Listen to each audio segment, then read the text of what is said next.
अस्सलाम वालेकुम। नसीब किचन में खुश आमदीद। आज हम बनाने जा रहे हैं बहुत ही मज़ेदार, बहुत ही जायकेदार। आप भी बनाएं और इंजॉय करें मटन बिरयानी। बिस्मिल्लाहिर्रहमानिर्रहीम। हमने 2 बड़े चमचे घी लिया है।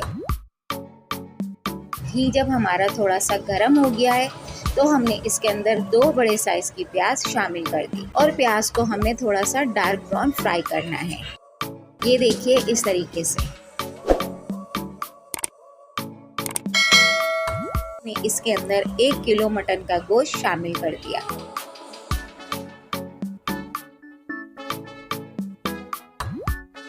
दो बड़े चमचे अदरक लहसुन का पेस्ट। अब मटन के गोश्त को अदरक लहसुन के पेस्ट के साथ हम 5 से 7 मिनट तक फ्राई करेंगे, जब तक के गोश्त का कलर चेंज ना हो जाए। ये देखिए गोश्त का कलर चेंज हो गया है। अब हम इसके अंदर कुछ मसाले शामिल करेंगे। 1.5 बड़ा चमचा पिसी हुई लाल मिर्चों का, 1.5 बड़ा ही चमचा पिसे हुए धनिये का, आधा चमचा पिसी हुई हल्दी, 1 चमचा सफेद वाला जीरा, 6 से 7 अदद गोल साबुत मिर्चें काली और 3 से 4 अदद लौंग। ये मसाला भी इस गोश्त में शामिल कर। आधा चमचा गरम मसाले का पाउडर, इस पाउडर में हमारी जायफल जवित्री भी शामिल है। आधा छोटा चमचा लाल कुटी हुई मिर्चें, 1/4 चमचा दालचीनी का पाउडर है और ये 1 बड़ा चमचा कचरी पाउडर है, जो कि गोश्त गलाने में हमारी मदद करेगा। ये मसाले भी इन्हीं मसालों के साथ शामिल कर दें। 1 बड़ा चमचा नमक का। नमक और मिर्चें आप अपने हिसाब के मुताबिक कम या ज्यादा कर सकते हैं। इन सारे मसालों को गोश्त के साथ अच्छी तरीके से मिक्स कर लें। अच्छी तरह मसाले मिक्स होने के बाद इसे थोड़ा थोड़ा पानी डालकर भून लें, ताकि हमारे मसाले अच्छी तरीके से भून जाएं।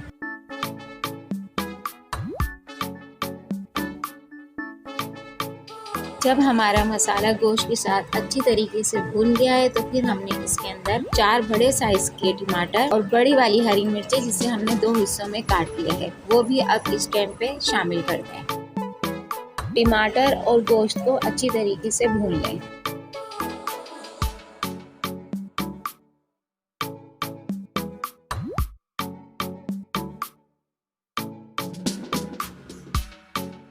ये देखें टमाटर का हमारा सारा पानी खुश्क हो चुका है। अब हम इसके अंदर गोश्त गलाने के लिए पानी शामिल करेंगे।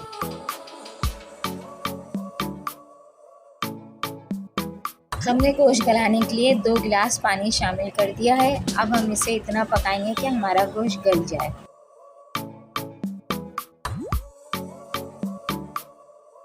गोश्त में इतना पानी रह गया है और गोश्त भी हमारा इस टाइम पे गल चुका है।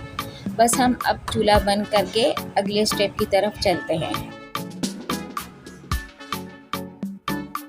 अब चलते हैं अपने दूसरे स्टेप की तरफ। इसमें हमें चावलों को बॉईल करना है 1 कनी तक। एक बर्तन में हमने 2 लीटर पानी डाल दिया है और उसके अंदर 3 अदद छोटी हरी इलायची, 1 अदद बड़ी इलायची, 1 अदद बादियान का फूल और 1 अदद तेज पत्ता, 2 बड़े चमचे नमक के, वो भी इस पानी में शामिल कर दें और इसे ढककर इतना पकाएं कि पानी में बॉईल आ जाए।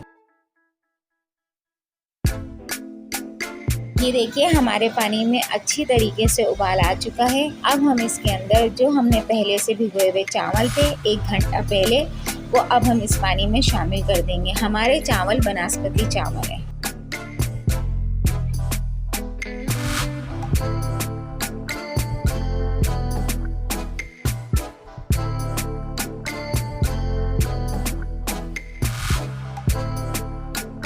इन चावलों को हम इतना पकाएंगे कि इसके अंदर 1 कनी रह जाए।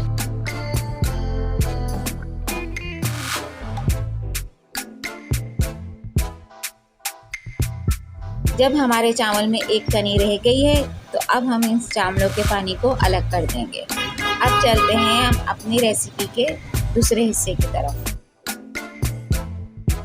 अब चलते हैं हम अपने तीसरे स्टेप की तरफ। जो कौरमा हमने पहले से तैयार करके रख लिया था, वो अब हमने इस पतीली के अंदर डाल दिया है थोड़ा सा। अब हम इसके ऊपर चावलों की एक तह लगाएंगे।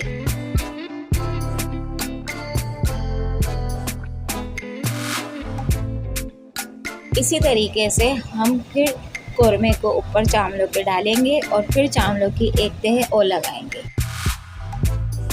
और उसके ऊपर नींबू, हरी मिर्चें, हरा धनिया, पुदीना ये भी रख देंगे और फिर कोरमे की एक तह और लगा देंगे।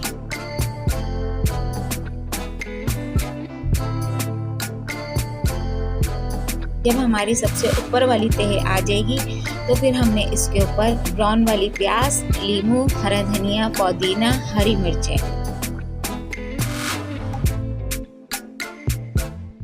जर्दे का रंग डालकर